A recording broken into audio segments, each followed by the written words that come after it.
Bonjour à tous, on va voir maintenant comment on peut tracer un graphique et insérer une ligne de tendance ou une régression linéaire sur les outils Google Docs. Donc ici j'ai une série de mesures, c'est la chute d'une bille dans un liquide. Voilà, on a fait tomber une bille dans un liquide et on a le temps de chute et la distance parcourue par la bille. Je veux tracer la distance en fonction du temps, donc très simplement je vais sélectionner les données et le titre. Et ici, sur l'icône, je vais insérer le graphique. On doit retrouver ça dans Insertion, Graphique, voilà. Alors, l'outil Google est assez puissant, il vous propose tout de suite quasiment quelque chose de pas mal, mais juste, les tableurs en général, c'est plutôt des choses qui sont pour les économistes, donc on a beaucoup de graphiques pour les économistes ou les statisticiens, et nous, ce qui nous intéresse, c'est simplement des représentations y en fonction de x. Et en physique, souvent, ce sont des mesures, et donc on dessine que les points, puisque entre les mesures, a priori, on ne sait pas ce qui se passe. Donc là, l'outil nous a très bien sélectionné.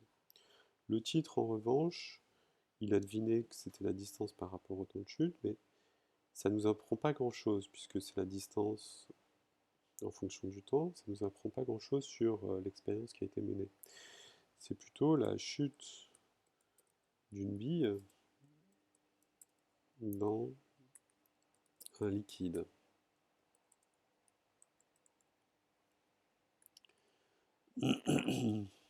Alors on pourrait préciser même la masse de la bille, le diamètre de la bille, le type de liquide dont il s'agit. Et euh, voilà, là on apporte plus de précision pour le titre. Je voulais voir, on doit pouvoir le centrer. Voilà. Pour les axes temps de chute, alors ici on pourrait écrire juste T et ici juste D, mais toujours en gardant les unités. D'accord, sur votre graphique, les unités doivent apparaître. Là, l'outil Google, vous voyez qu'on a un point qui est pas très visible, et donc on va devoir modifier ça.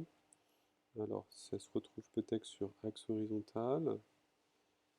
Voilà, ça doit être ça. Valeur maximale, on va essayer 2,5. Doit être un nombre, il doit être en anglais, donc 2,5.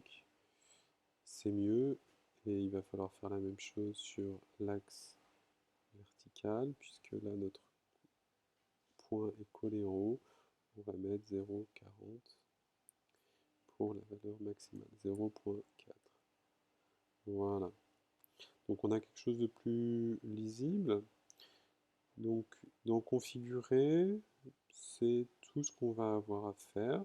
Alors si vos données sont en ligne ou en colonne, peut-être qu'il faudra modifier cette case-là.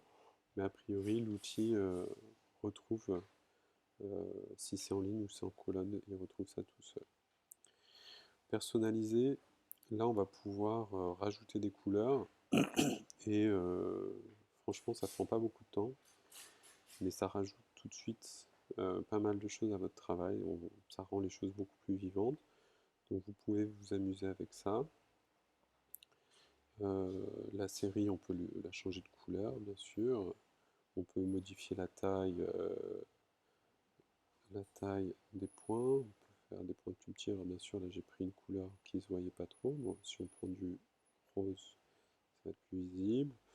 On doit pouvoir modifier, on peut modifier plein de choses. Voilà. Alors, ouais, si on imprime en noir et blanc, j'allais dire prenez l'habitude de mettre des couleurs. C'est vrai que si on imprime en noir et blanc, peut-être prenez du gris pour avoir des effets. Alors forcément, ça on va le laisser en noir. Et style du graphique, par exemple, on va prendre un gris clair. Voilà. Donc ici, on a donc le tracé des points de mesure, un titre. Alors, il ne faut pas un titre trop long, mais il faut un titre qui soit suffisamment précis et les grandeurs qui sont tracées. Voilà. Alors maintenant, en physique, on cherche à trouver des relations entre des grandeurs. Et en général, en classe de première en tout cas, on aura souvent des relations linéaires entre les grandeurs qu'on mesure. Ici, on voit que les points de mesure forment une droite. Et ce qu'on aimerait bien, bah, c'est modéliser la droite. Donc dans personnaliser, dans série, on va pouvoir lui demander de modéliser la droite en cliquant sur courbe de tendance. Alors là, vous voyez, il trace tout de suite une droite et on voit que la droite, elle passe pas mal sur les points. Et on doit pouvoir lui demander de, voilà, d'afficher l'équation de la droite. C'est important l'équation de la droite puisque en fait ça va nous donner la relation entre d égale 0,118 t plus une valeur à l'origine. Voilà, donc on a tracé le graphique, on a tracé la droite de tendance et on a affiché l'équation et on va pouvoir trouver une relation. Alors maintenant ça, en général, on l'insère dans un compte-rendu ou alors si vous faites le compte-rendu à l'écrit, on va l'imprimer. Et donc, ben, on va importer simplement le graphique sur un document texte. Alors, si on a vraiment fini le graphique, on peut faire un contenu dissocié, c'est-à-dire si on modifie ça, le graphique ne sera pas modifié. Si on n'est pas sûr d'avoir fini, on peut l'associer à la feuille de calcul, c'est-à-dire que toute modification qu'on fera ici se répercutera ici. Là, j'estime avoir fini, donc je colle. Et il faut toujours mettre le tableau de mesure. Alors, hop, voilà. Donc je vais aussi sélectionner le tableau de mesure. Alors ici, on peut lui mettre des bordures, ça sera plus joli. Je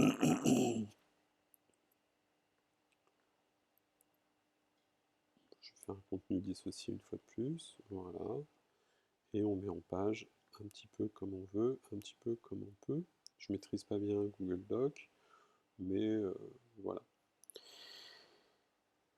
Voilà comment on trace le graphique y en fonction de x et comment on fait l'équation de la droite.